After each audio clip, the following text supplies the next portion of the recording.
Well, as you can see, a freaking mile-wide F5 tornado just came through. It picked up our trampoline, it picked up the swing. The reason why you heard my mom screams in part 1 is because the trampoline almost hit our house and it hit my brother's friend. So, it was very scary. The wind was really bad. We have no more power now.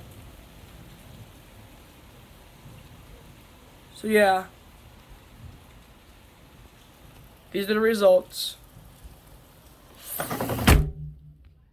Wish us luck, guys. That was scary. The tornado storm, and this storm today was the worst storms we've ever had in this town.